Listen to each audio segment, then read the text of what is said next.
এই যেটা আমার ব্যবহার করা একটা মোবাইল, আর এটা একটা ঘড়ি। ঘড়িটার দাম নিয়েছে 500 টাকা। তবে 500 টাকা বড় কিছু না। শখের বয়সে ঘড়িটা কিনছি, ভালো লাগছে। তো এই ঘড়ির টাইম বলতে গিয়ে যদি আপনি হন বোকা যোদ্ধা, তাহলে পরে এই ঘড়ি হাতে দিয়ে আপনি কি করবেন? তা ঠিক। টাইমটা কটা বাজে একটু দেখো তো। এখন বাজে 1:30। আর এই যে আমার মোবাইলে কটা বাজে দেখেন। এখন বাজে মোবাইলে 9:44, আর আমার ঘড়িতে বাজে 1টা। তাহলে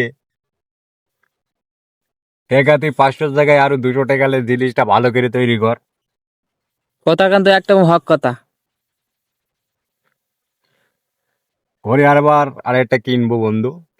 তবে এই ঘড়িটা অর্ডার দিয়েছি, আর 2 দিন লাগবে। ডায়মন্ড কোম্পানির ঘড়ি। ওই ঘড়িটা যদি ভালো হয় তো ভালো, না হলে শালা জীবন আর ঘড়ি ঘড়ি পড়বো ভালো। এই ছিল ভাই মনের দুঃখের কথা। তো ভালো থাকবেন। আর ঘড়ি মড়ি কিনলে পরে একটা ভালো কোম্পানির ঘড়ি কিনবেন, যাতে অপমান অপদস্থ না হওয়া লাগে। কারণ কাটা ঘড়ি এখন হাতে থাকলে পরে একটা মানুষ শখের বসে তো জিজ্ঞেস করে যে কটা বাজে ভাই। ভালো থাকবেন। এতটুকুই। ঠিক আছে।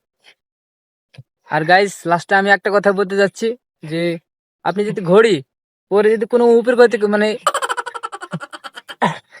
উপকারিতা। হ্যাঁ, মানে কোনো ঘড়ি কিনে উপকারিতা যদি না হন, তাহলে পরে লাভ কি, সেটা আপনি একটু কমেন্টে বলে যাবেন।